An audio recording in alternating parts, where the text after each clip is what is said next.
Lição 11. Sábado 6 de junho. A Bíblia e as profecias. Verso para memorizar. Ele me disse: até 2.300 tardes e manhãs, e o santuário será purificado. Daniel 8:14. As profecias bíblicas são essenciais para nossa identidade e missão.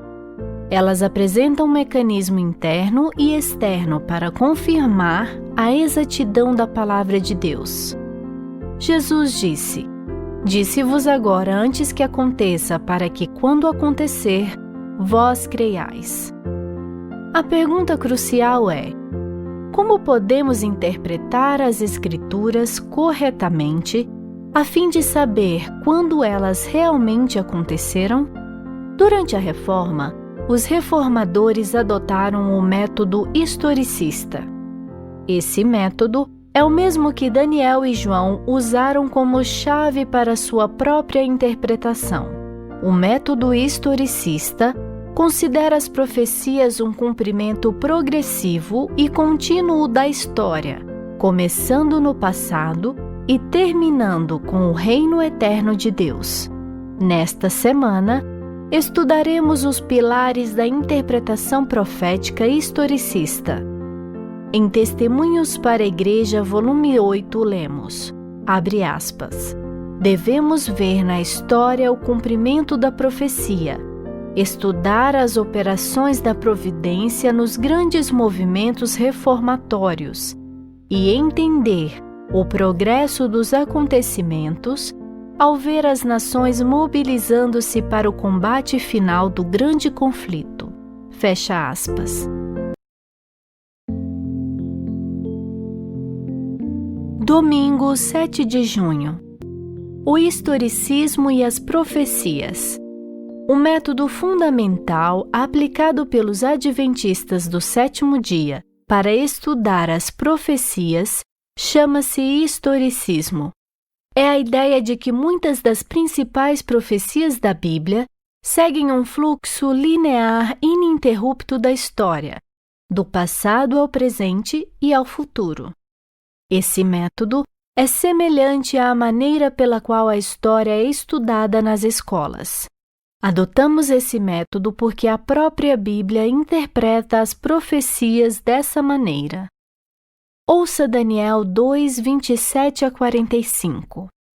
Mas há um Deus no céu, o qual revela os mistérios, pois fez saber ao rei Nabucodonosor o que há de ser nos últimos dias. O teu sonho e as visões da tua cabeça, quando estavas no teu leito, são estas. Estando tu, ó rei, no teu leito, surgiram-te pensamentos a respeito do que há de ser depois disto. Aquele, pois, que revela mistérios, te revelou o que há de ser. E a mim me foi revelado este mistério, não porque haja em mim mais sabedoria do que em todos os viventes, mas para que a interpretação se fizesse saber ao rei e para que entendesses as cogitações da tua mente. Tu, ó rei, estavas vendo, e eis aqui uma grande estátua. Esta, que era imensa e de extraordinário esplendor, estava em pé diante de ti, e a sua aparência era terrível. A cabeça era de fino ouro, o peito e os braços de prata, o ventre e os quadris de bronze, as pernas de ferro, os pés em parte de ferro, em parte de barro. Quando estavas olhando, uma pedra foi cortada sem auxílio de mãos, feriu a estátua nos pés de ferro e de barro e os esmiuçou. Então foi juntamente esmiuçado o ferro, o barro, o bronze, a prata e o ouro, os quais se fizeram como a palha das eiras no estio, e o vento os levou, e deles não se viram mais vestígios. Mas a pedra que feriu a estátua se tornou em grande montanha, que encheu toda a terra. Este é o sonho. E também a sua interpretação diremos ao rei. Tu, ó rei, rei de reis, a quem o Deus do céu conferiu o reino, o poder, a força e a glória, a cujas mãos foram entregues os filhos dos homens, onde quer que eles habitem, e os animais do campo e as aves do céu, para que dominasses sobre todos eles. Tu és a cabeça de ouro. Depois de ti se levantará outro reino inferior ao teu, e um terceiro reino, de bronze, o qual terá domínio sobre toda a terra. O quarto reino será forte como o ferro, pois o ferro a tudo quebra e esmiuça, Como o ferro quebra todas as coisas, assim ele fará em pedaços e esmiuçará. Quanto ao que viste dos pés e dos artelhos, em parte de barro de oleiro e em parte de ferro, será esse um reino dividido. Contudo, haverá nele alguma coisa da firmeza do ferro, pois que viste o ferro misturado com barro de lodo. Como os artelhos dos pés eram em parte de ferro e em parte de barro, assim por uma parte o reino será forte e por outra será frágil. Quanto ao que viste do ferro misturado com barro de lodo, misturar-se-ão mediante casamento, mas não se ligarão um ao outro, assim como o ferro não se mistura com o barro. Mas nos dias destes reis, o Deus do céu suscitará um reino que não será jamais destruído. Este reino não passará a outro povo, esmiuçará e consumirá todos estes reinos, mas ele mesmo subsistirá para sempre. Como viste que do monte foi cortada uma pedra, sem auxílio de mãos, e ela esmiuçou o ferro, o bronze, o barro, a prata e o ouro. O grande Deus fez saber ao rei o que há de ser futuramente. Certo é o sonho e fiel a sua interpretação. Pergunta 1. Quais aspectos do sonho indicam uma sucessão contínua e ininterrupta de poderes ao longo da história? De que maneira a própria Bíblia nos mostra como interpretar a profecia apocalíptica, ou seja, aquela relacionada ao tempo do fim? Observe que o reino de Nabucodonosor é reconhecido como a cabeça de ouro. Portanto, Daniel identificou Babilônia como o primeiro reino. Em seguida, ele disse: depois de ti se levantará outro reino, inferior ao teu, e um terceiro reino, e depois um quarto. O fato de que esses reinos tinham uma sequência, um após o outro, sem quaisquer lacunas, também está implícito na própria estátua, pois cada reino é representado em partes de um corpo maior, movendo-se da cabeça aos dedos dos pés. Essas partes estavam conectadas, assim como o tempo e a história estão conectados. Em Daniel 7 e 8, em vez de uma estátua, são usados símbolos específicos de animais para ensinar sobre os mesmos acontecimentos. Vemos uma sequência ininterrupta de 4 reinos terrestres. Eles começam na antiguidade e atravessam a história até o presente e o futuro, quando Cristo retornará e Deus estabelecerá seu reino eterno. Portanto, a estátua de Daniel 2 e as sucessivas visões de Daniel 7 e 8 proveram o fundamento para a interpretação historicista protestante das profecias, que os adventistas do sétimo dia ainda defendem. Ouça João 14, 29. Disse-vos agora, antes que aconteça, para que, quando acontecer, vós creiais. Pergunta 2. Segundo as palavras de Jesus, como as profecias podem funcionar? Que enorme vantagem temos hoje em relação a alguém que viveu no tempo de Babilônia, considerando que grande parte da história já se passou?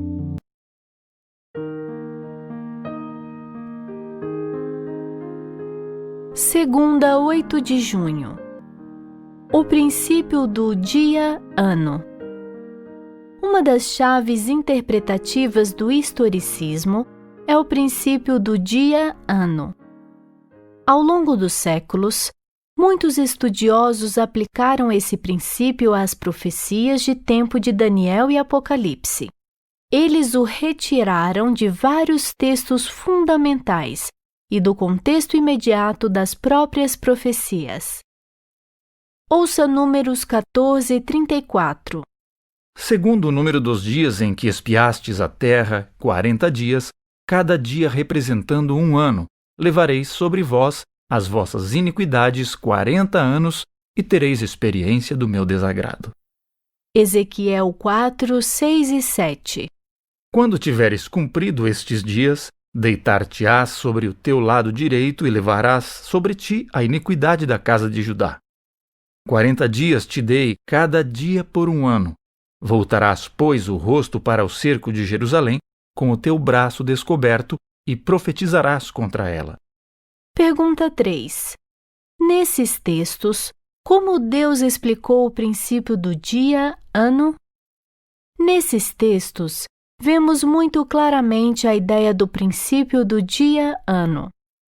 Mas como justificamos o uso desse princípio com algumas profecias de tempo, como em Daniel 7:25 e Daniel 8:14, bem como Apocalipse 11:2 e 3, Apocalipse 12:6 e 14 e Apocalipse 13:5?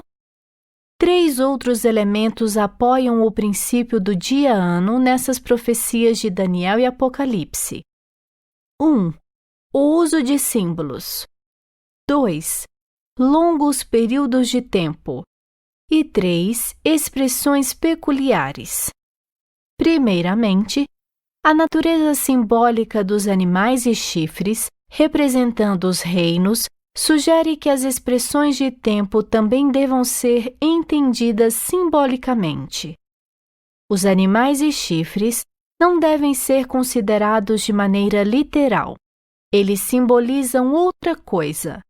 Portanto, visto que o restante da profecia é simbólico, não literal, por que deveríamos considerar literais as profecias de tempo? Evidentemente, não devemos. Em segundo lugar, muitos acontecimentos e reinos descritos nas profecias abrangem um período de muitos séculos, o que seria impossível se as profecias de tempo que as descrevem fossem tomadas literalmente. Aplicando o princípio do dia-ano, o tempo se ajusta aos eventos de maneira precisa, o que seria impossível se as profecias de tempo fossem consideradas literalmente. Por fim, as expressões peculiares usadas para designar esses períodos de tempo sugerem uma interpretação simbólica. Em outras palavras, não são normais as maneiras pelas quais o tempo é expresso nessas profecias. Por exemplo, 2.300 tardes e manhãs em Daniel 8:14. Mostrando-nos que os períodos de tempo descritos devem ser tomados simbolicamente e não literalmente. Se a profecia das 70 semanas fosse literal, o período desde a saída da ordem para restaurar e para edificar Jerusalém até ao ungido ao príncipe seria de 69 semanas, ou seja, 1 ano e 4 meses. A profecia não teria sentido. Os eventos proféticos ficam claros quando aplicamos o princípio do dia-ano e as 70 semanas se tornam 490 anos?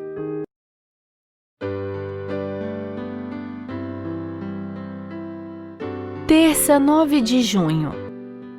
Identificando o chifre pequeno. Durante séculos, os reformadores protestantes identificaram o poder do chifre pequeno em Daniel 7 e 8 como a Igreja Romana. Por quê? Ouça Daniel 7, 8 a 11 e 21 a 25. Estando eu a observar os chifres, eis que entre eles subiu outro pequeno, diante do qual 3 dos primeiros chifres foram arrancados. E eis que neste chifre havia olhos, como os de homem, e uma boca que falava com insolência. Continuei olhando até que foram postos uns tronos, e o ancião de dias se assentou. Sua veste era branca como a neve, e os cabelos da cabeça como a pura lã.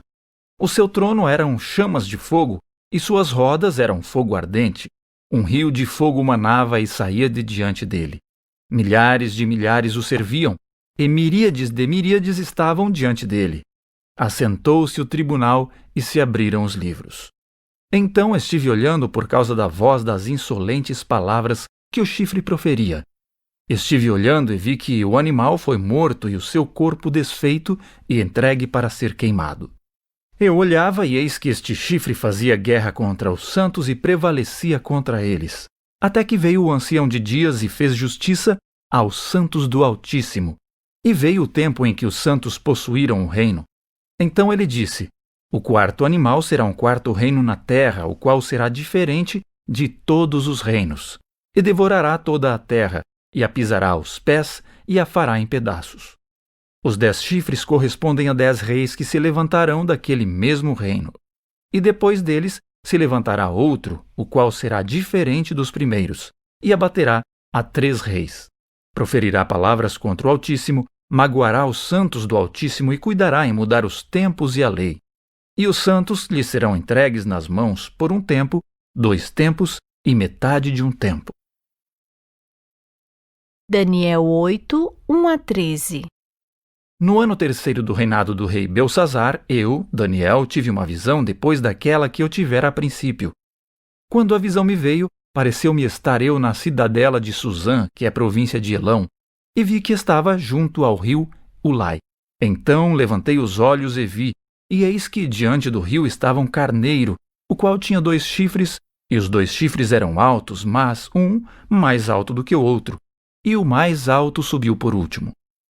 Vi que o carneiro dava amarradas para o ocidente, para o norte e para o sul, e nenhum dos animais lhe podia resistir. Nem havia quem pudesse livrar-se do seu poder. Ele, porém, fazia segundo a sua vontade e assim se engrandecia. Estando eu observando, eis que um bode vinha do ocidente sobre toda a terra, mas sem tocar no chão. Este bode tinha um chifre notável entre os olhos. Dirigiu-se ao carneiro que tinha os 2 chifres, o qual eu tinha visto diante do rio, e correu contra ele com todo o seu furioso poder.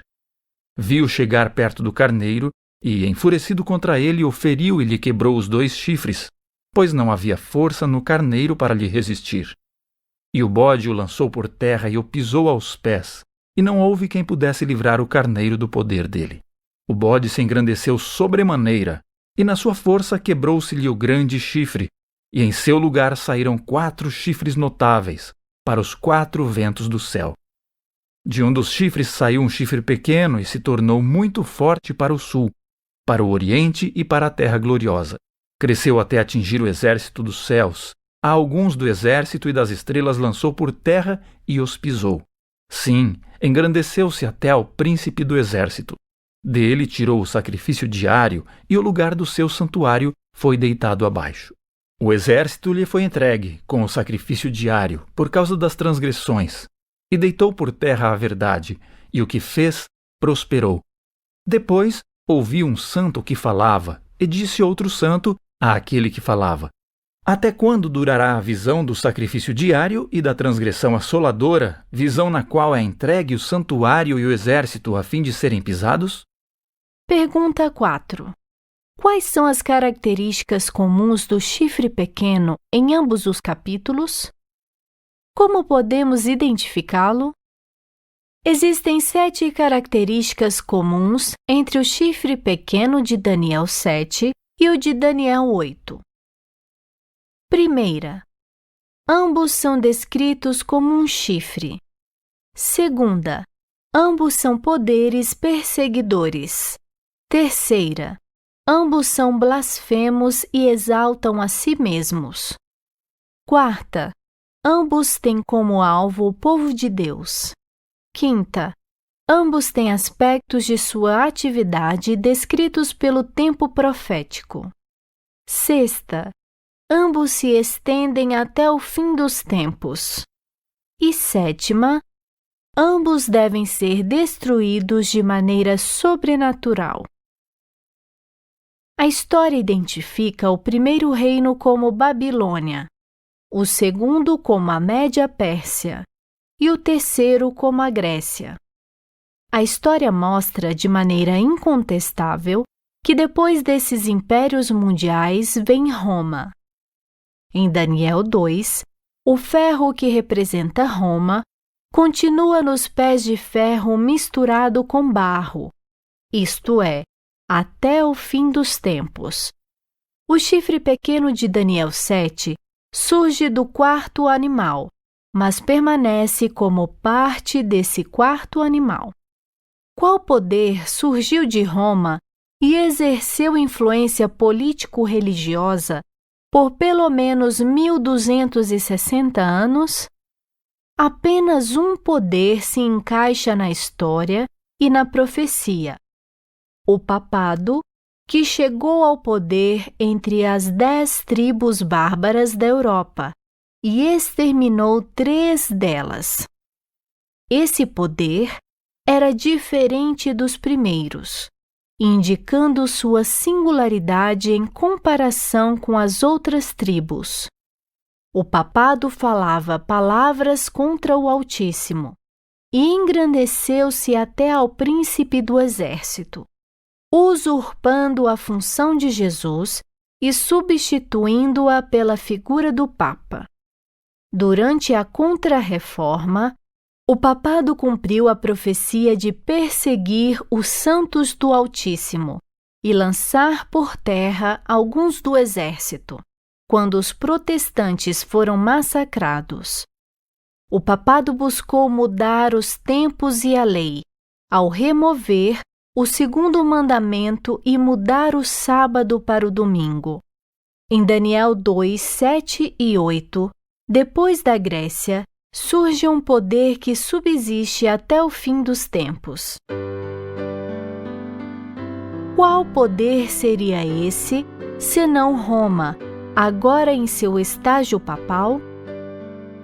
Não importa quanto seja politicamente incorreto, porque esse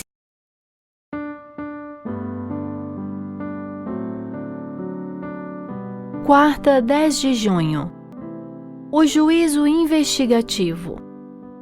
O esboço profético estudado nesta semana tem encontrado apoio majoritário entre historicistas protestantes desde a Reforma. Porém, somente com o movimento millerita no início dos anos 1800, os 2300 dias e o juízo investigativo foram reconsiderados. Preste atenção na seguinte comparação entre Daniel 7 e Daniel 8. Daniel 7. Babilônia, representada pelo leão. Média-Pérsia, representada pelo urso.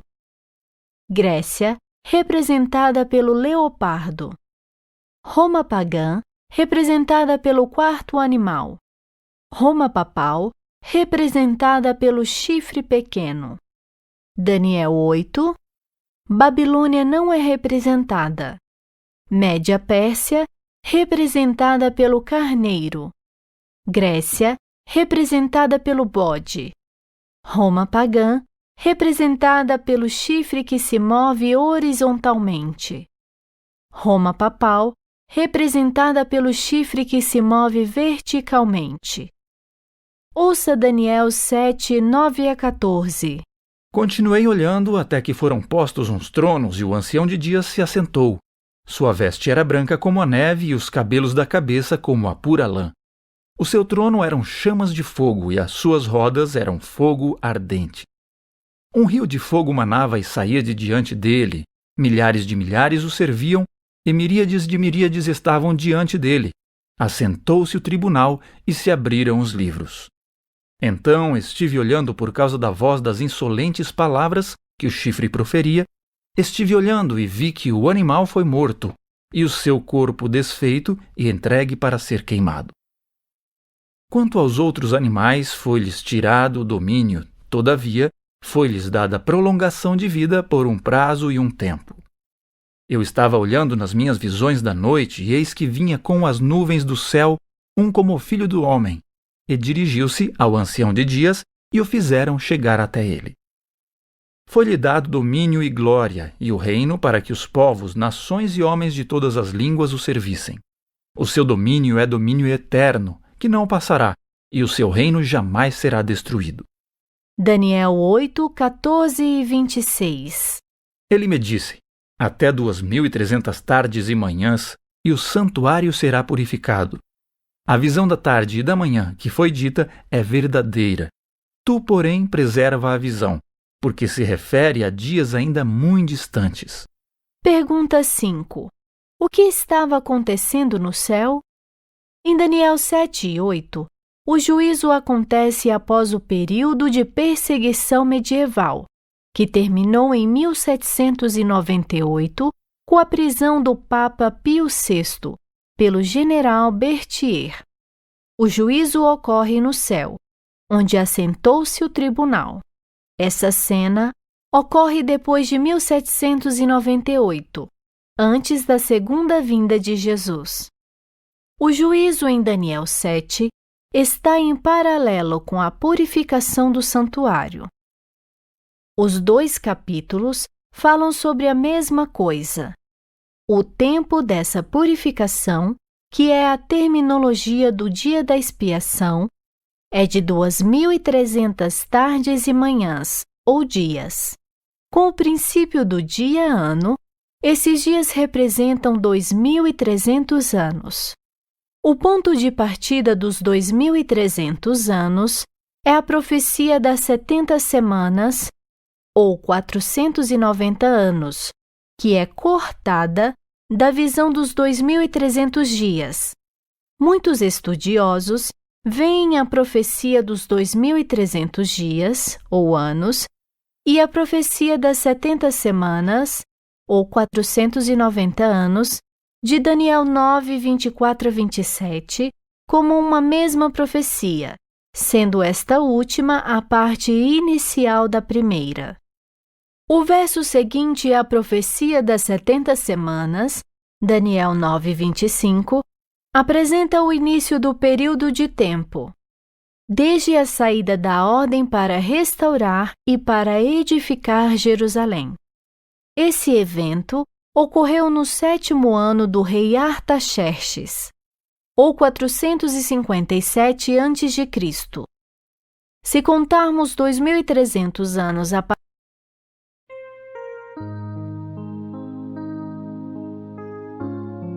Quinta, 11 de junho.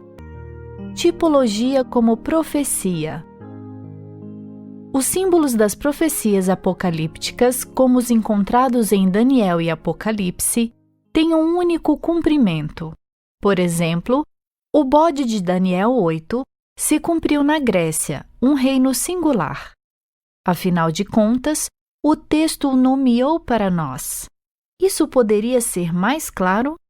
Contudo, a tipologia se concentra em pessoas, eventos ou instituições reais do Antigo Testamento, fundamentados em uma realidade histórica, mas que apontam para uma realidade maior no futuro.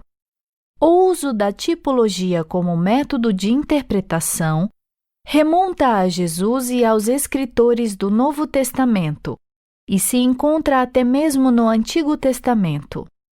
O único guia para reconhecer um tipo e antítipo é quando um escritor inspirado das Escrituras os identifica. Ouça 1 aos Coríntios 10, 1 a 13. Ora, irmãos, não quero que ignoreis que nossos pais estiveram todos sob a nuvem, e todos passaram pelo mar, tendo sido todos batizados, assim na nuvem como no mar, com respeito a Moisés. Todos eles comeram de um só manjar espiritual e beberam da mesma fonte espiritual, porque bebiam de uma pedra espiritual que os seguia, e a pedra era Cristo. Entretanto, Deus não se agradou da maioria deles, razão porque ficaram prostrados no deserto. Ora, estas coisas se tornaram exemplos para nós, a fim de que não cobicemos as coisas más, como eles cobiçaram.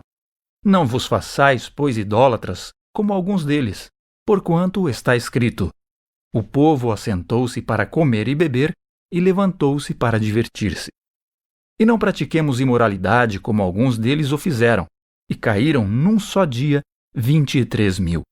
Não ponhamos o Senhor à prova, como alguns deles já fizeram, e pereceram pelas mordeduras das serpentes. Nem murmureis, como alguns deles murmuraram e foram destruídos pelo exterminador. Estas coisas lhes sobrevieram como exemplos e foram escritas para a advertência nossa, de nós outros sobre quem os fins dos séculos têm chegado. Aquele, pois, que pensa estar em pé, veja que não caia. Não vos sobreveio tentação que não fosse humana, Mas Deus é fiel e não permitirá que sejais tentados além das vossas forças. Pelo contrário, juntamente com a tentação, vos proverá livramento, de sorte que a possais suportar. Pergunta 6. A quais eventos na história Paulo se referiu quando admoestou a igreja de Corinto? Como isso se relaciona conosco hoje? Paulo se referiu à realidade histórica do Êxodo e desenvolveu uma tipologia com base na experiência dos antigos hebreus no deserto. Ele mostrou que Deus, que inspirou Moisés a registrar esses eventos, tinha a intenção de que essas coisas fossem exemplos para nós, exortando assim o Israel espiritual a suportar a tentação enquanto vive nos últimos dias. Pergunta 7. Em cada passagem a seguir, qual é o tipo e o seu cumprimento antitípico, conforme descritos por Jesus e pelos escritores do Novo Testamento? Mateus 12:40. Porque assim como esteve Jonas 3 dias e 3 noites no ventre do grande peixe, assim o Filho do Homem estará 3 dias e 3 noites no coração da terra. João 19:36. E isto aconteceu para se cumprir a Escritura: nenhum dos seus ossos será quebrado. João 3:14-15. E do modo por que Moisés levantou a serpente no deserto, assim importa que o Filho do Homem seja levantado, para que todo o que nele crê tenha a vida eterna. Romanos 5:14. Entretanto, reinou a morte desde Adão até Moisés, mesmo sobre aqueles que não pecaram à semelhança da transgressão de Adão, o qual prefigurava aquele que havia de vir. João 1:29. No dia seguinte, viu João a Jesus que vinha para ele e disse: Eis o Cordeiro de Deus que tira o pecado do mundo. Em cada um desses casos, Jesus e os escritores do Novo Testamento aplicaram a interpretação de tipo e antítipo, que permite que o significado profético se destaque. Dessa maneira, eles apontam para um cumprimento maior da realidade histórica.